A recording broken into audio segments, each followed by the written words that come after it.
Hello दोस्तों, कैसे हो आप सभी लोग। स्वागत है आपका मेरे व्लॉग में। आप सभी लोगों को भाई दूज की हार्दिक शुभकामनाएं। तो मेरे दिन की शुरुआत हो चुकी है यहाँ हमारे खेतों से, जिनमें नई फसल बोने की तैयारी हो चुकी है।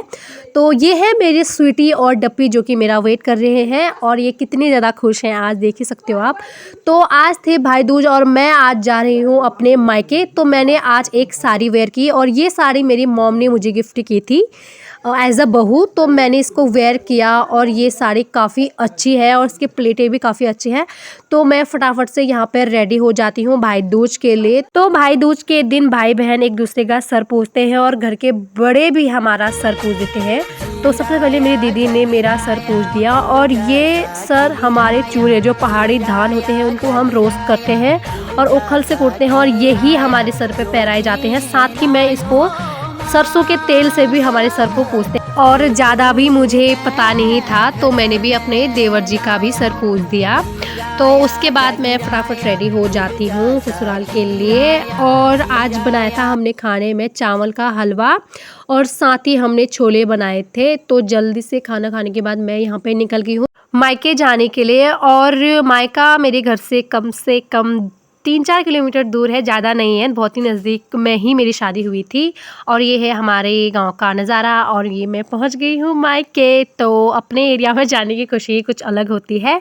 तो मैं पहुंच गई हूँ यहाँ पे अपने घर, और घर पहुँचते ही मम्मी हमारे सबसे छोटे भाई हमारी चाची का लड़का जो कि हाल ही में 1 साल का हुआ है, उसका सर पूज रही थी।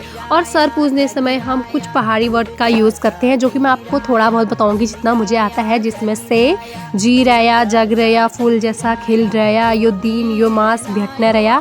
इसका मतलब होता है आप जीते रहना और आप हमेशा खुश रहना, और जब भी दिवाली आए तो आप हमेशा ही मिलते रहना। कुछ सिमिलर इसका मीनिंग होता है हिंदी में। तो मम्मी ये सबको कह रही थी, और यहाँ पे मेरी बारी आ गई थी। तो मैंने भी फटाफट से अपना सर पूज दिया, और मैंने फिर अपने दादा का सर पूजा, क्योंकि भाई दूज है और भाई बहन तो एक दूसरे का सर पूजेंगे ही ना। तो उसके बाद मैंने अपने भाइयों का सर पूजा, और साथ ही साथ मेरी दीदी ने भी इसका सर पूजा। ये बहुत ही ज़्यादा क्यूट है और बहुत ज़्यादा शरारती भी। तो जल्दी जल्दी मैंने इन दोनों का सर किया, और हम दोनों इसके साथ खेल भी रहे हैं। और मेरी नानी ने भी मेरा सर पूजा। मैं बहुत ही ज़्यादा छोटी थी और मैं हमेशा सर पूजने के लिए नैनीहाल ही जाती थी। तो अभी मैं इतनी बड़ी हो गई हूँ और मेरी शादी हो गई है, तो नानी भी बहुत ज़्यादा इमोशनल हो गई थी बीच बीच में।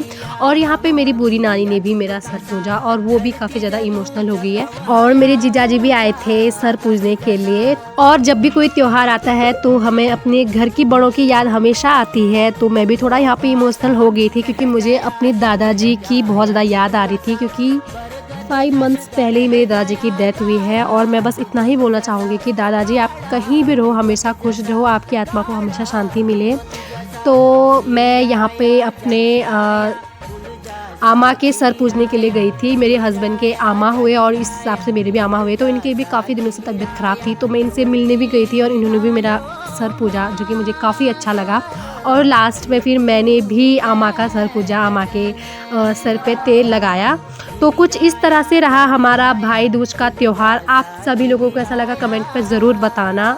ब्लॉग अच्छा लगा हो तो चैनल को लाइक शेयर सब्सक्राइब ज़रूर कीजिएगा। धन्यवाद।